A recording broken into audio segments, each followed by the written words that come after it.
जय महाराष्ट्र मित्रांनो, स्वागत आहे आपल्या यूट्यूब चॅनलमध्ये. तर सध्या महाराष्ट्र होमगार्ड भरती 2024 चालू आहे. त्याबद्दल बऱ्याच विद्यार्थ्यांमध्ये, बऱ्याच उमेदवारांमध्ये खूप सारे प्रश्न आहेत, खूप सारं कन्फ्युजन आहे. तर आपण त्याबद्दल माहिती घेणार आहोत. तर चला तर मग आपण पाहूया महाराष्ट्र होमगार्ड 2024 भरतीबद्दल काही महत्त्वाचे मुद्दे. तर सर्वात प्रथम उमेदवारांना प्रश्न पडलेला आहे की भरतीचा फॉर्म नक्की कुठे भरायचा आहे, भरतीचे फॉर्म कुठे सबमिट करायचे आहेत. तर उमेदवारांना सांगू इच्छितो की ज्या ठिकाणी फॉर्म भरायची लास्ट डेट संपलेली आहे त्या ठिकाणी तुम्हाला DMS लॉग इन वेबसाईटवर जे आपण लिंक आहे दिलेली, त्या लिंकमध्ये डॉक्युमेंटचं हे करतायत, म्हणजे कोणत्या तारखेला डॉक्युमेंट्स असेल आणि कोणत्या तारखेला फिजिकल असेल हे तिथे शो करणार आहे.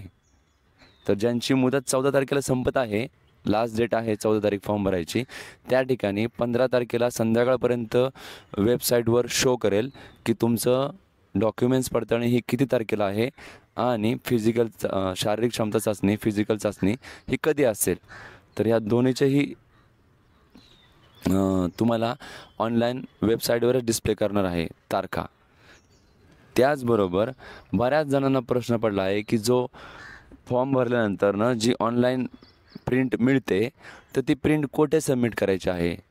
तर सर्व उमेदवारांना सूचना आहे की ती प्रिंट स्वतःजवळच ठेवायची आहे. ज्या दिवशी तुम्हाला वेबसाईटवर सांगण्यात येईल की या तारखेला यायचं आहे, तर त्या तारखेला ती प्रिंट सोबत घेऊन जायचं आहे. ती प्रिंट तुम्ही जवळच्या पोलीस स्टेशनला जमा करायची नाही आहे. काही उमेदवारांमध्ये खूप संभ्रमाचं वातावरण आहे. तर सदरची प्रिंट ही तुम्ही जेव्हा तुमचं डॉक्युमेंट्स व्हेरिफिकेशन असेल त्यावेळेस सोबत घेऊन जायचं आहे. डॉक्युमेंट्सबरोबर तो प्रिंट जी आहे ती प्रिंटही तिथे द्यायची आहे. त्याचबरोबर बऱ्याच उमेदवारांना प्रश्न पडलेला आहे की सोबत मेडिकल सर्टिफिकेट घेऊन जायचं आहे का. तर विद्यार्थ्यांना सांगणं आहे की MBBS डॉक्टरकडून तुम्ही स्वतः फिजिकल चाचणी, शारीरिक क्षमता चाचणी देण्यासाठी फिट आहात का नाही याबद्दल प्रमाणपत्र सोबत बाळगा, सोबत ठेवा. जर त्या ठिकाणी तुम्हाला तात्काळ जर ते प्रमाणपत्र द्यावं लागलं किंवा जे मेडिकल सर्टिफिकेट तुम्हाला मागितलं तर तुमची नंतरनं खूप धावाधाव होईल.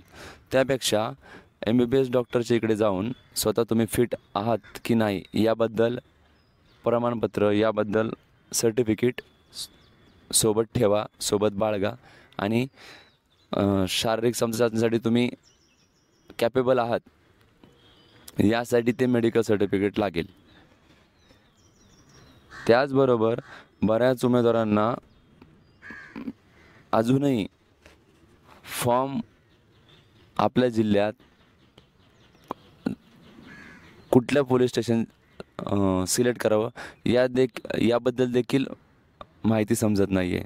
हे बघा, प्रत्येक जिल्ह्याने प्रत्येक उमेदवारांनी आपल्या स्थानिक जिल्ह्यातच अर्ज भरायचा आहे. त्याचबरोबर आपण ज्या एरियात राहतो, ज्या भागात राहतो तो तालुका सिलेक्ट करून त्या तालुक्यामध्ये आपण ज्या भागातील पोलीस स्टेशनच्या अंतर्गत राहायला आहे ते पोलीस स्टेशन सिलेक्ट करायचं आहे. बऱ्याच जणांमध्ये संभ्रम आहे की तालुका कुठला सिलेक्ट करायचा, पोलीस स्टेशन कुठलं सिलेक्ट करायचं, तर त्यामध्ये त्यांची गफलत होताना दिसत आहे. त्याचबरोबर उमेदवारांना जसं की बघा, ठाणे पालघरची जी भरती आत्ता निघालेली आहे, जी 10/8/2024ला डिक्लेअर झाली, ते 25/8/2024पर्यंत. तर आपण बघू शकतो, आपण सध्या ठाण्याचं ओपन केलं आहे, ठाणे पालघर.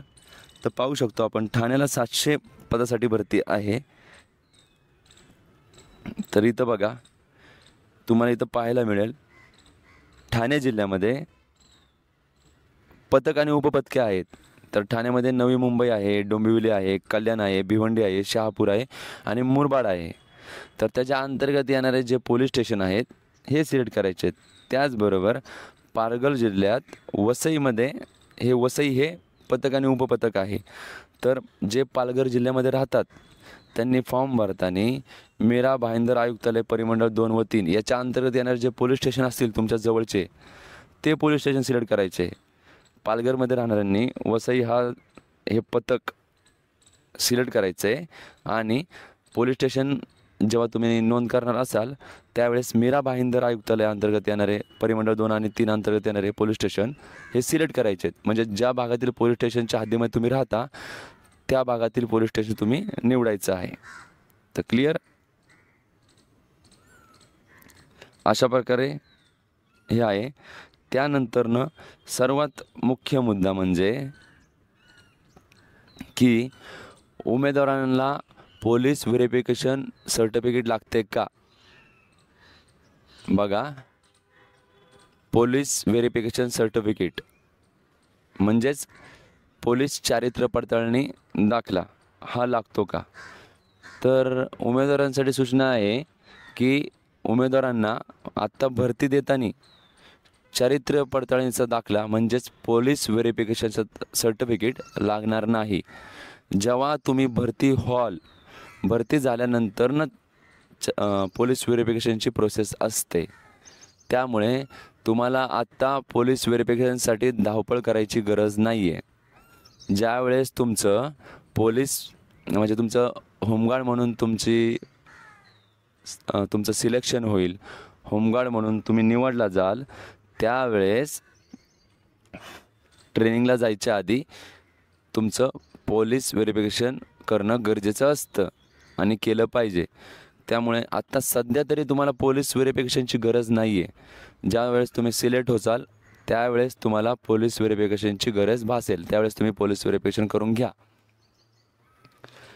त्याचबरोबर उमेदवारांनी फॉर्म भरायच्या आधी स्पेसिफिक अशी त्या जिल्ह्यातील होमगार्ड पथकाची माहिती घ्या. वाटतंय तर तेथील जिल्हा होमगार्ड कार्यालय इथे जाऊन तिथे चौकशी करा की सदरचा भाग हा कुठल्या पोलीस स्टेशन अंतर्गत येतोय किंवा तुम्ही जिथं राहताय तेथील पथक कोणते आहे. तर याबद्दल तुम्हाला माहिती मिळून जाईल. प्रत्येक जिल्ह्याच्या ठिकाणी जिल्हा कार्यालयामधील जे प्रशासकीय अधिकारी आहेत ते तुम्हाला माहिती देतील. त्याचबरोबर सर्व विद्यार्थ्यांना सूचना आहे की या भरतीसाठी जास्तीत जास्त एफर्ट द्या आणि होमगार्ड म्हणून देशसेवा, जनतेची सेवा करण्यासाठी सज्ज व्हा. कारण की होमगार्ड असं एकमेव संघटना आहे की ज्यामध्ये निष्काम सेवा देत असताना वर्दीच्या माध्यमातून आपण जनतेची तसेच देशाची सेवा करतो. त्यामुळं ही एक अभिमानाची गोष्ट आहे. त्यामुळं सर्वांना या भरतीसाठी खूप खूप शुभेच्छा. सर्वांनी खूप चांगल्या पद्धतीने फिजिकल द्यावे, माइंड फ्री ठेवा. रनिंगमध्ये जेव्हा 1600 असेल तेव्हा प्रॉपरली 1600 इव्हेंट कंप्लीट करा. त्यानंतर गोळाफेक असेल तो इव्हेंट देखील प्रॉपरली कंप्लीट करा. आत्ता सध्याच्या घडीला सातारा जिल्ह्यातील होमगार्डचं फिजिकल झालेलं आहे. त्याचबरोबर ज्यांचं फिजिकल झालं आहे त्यानंतर आता त्यांनी तांत्रिक प्रमाणपत्र पडताळणी बाबत सूचना दिलेल्या आहेत. म्हणजे ज्यांच्याकडं स्पोर्ट्सचं सर्टिफिकेट आहे, ज्यांच्याकडं NCCचं सर्टिफिकेट आहे, ज्यांच्याकडं ITIचं सर्टिफिकेट आहे, तर अशा विद्यार्थ्यांना ग्रेस मार्क मिळणार आहेत. आणि ते ग्रेस मार्क काढून झाल्यानंतरनं फिजिकल प्लस तांत्रिक प्रमाणपत्रच्या आधारावर मेन मेरिट लावलं जाईल व त्यानंतर त्यांचं होमगार्ड म्हणून सिलेक्शन झालेलं असेल व त्यांना ट्रेनिंगसाठी बोलवण्यात येईल. ट्रेनिंगपूर्वी तेथील उमेदवारांना पोलीस व्हेरिफिकेशन करणं हे गरजेचं आहे. पोलीस व्हेरिफिकेशन झाल्यानंतरनं तुम्हाला ट्रेनिंगसाठी पाठवलं जाईल. होमगार्डचं ट्रेनिंग हे 35 दिवसाचं असतं. त्यासाठी तुम्हाला वेगवेगळ्या ट्रेनिंग सेंटरला पाठवायची व्यवस्था केलेली असेल. तर मित्रांनो, आत्तापर्यंत तुम्ही जे जे प्रश्न कमेंट बॉक्समध्ये विचारले त्याबद्दल मी सविस्तर उत्तर दिलेलं आहे. अजून कोणाचे काही प्रश्न असतील तर त्यांनी कमेंट बॉक्समध्ये जरूर विचारा. आणि उद्याचा होमगार्ड भरतीचा फॉर्म भरायचा शेवटचा दिवस आहे. खूप जिल्ह्यांचा शेवटचा दिवस उद्या 14/8/2024 हा आहे. तरी सर्वांनी आपलं मित्रपरिवार नातेवाईकांपर्यंत हा व्हिडिओ पोचवावा. तसेच जास्तीत जास्त उमेदवारांनी सदरच्या भरतीसाठी ट्राय करावे, फॉर्म भरावा. आणि फॉर्म फी निःशुल्क आहे, फ्रीमध्ये आहे. त्यामुळे सर्वांनी या संधीचा फायदा घ्यावा. सर्वांनी या संधीचं सोनं करावं. उद्या दिनांक 14/8/2024 हा फॉर्म भरायचा बऱ्याच जिल्ह्याचा शेवटचा दिवस आहे. तरी उमेदवारांनी गाफील न राहता आपला फॉर्म व्यवस्थित न चुकता भरून घ्यावा. तसेच काही अडचण आली तर मला कमेंट बॉक्समध्ये जरूर विचारा. तर मित्रांनो, आत्तापर्यंत तुम्ही विचारलेल्या सर्व प्रश्नांची उत्तरं मी दिलेली आहेत. जर हा व्हिडिओ आवडला असेल तर ह्या व्हिडिओला जरूर लाईक करा, शेअर करा आणि सबस्क्राईब नक्की करा. अशाच मी नवीन नवीन अपडेट तुमच्यासमोर आणत राहील. तुम्हाला नवीन नवीन माहिती देत राहील. तुमच्या प्रश्नांची उत्तरं सांगत राहील. एवढे बोलून माझा हा व्हिडिओ मी संपवतो. जय हिंद, जय महाराष्ट्र.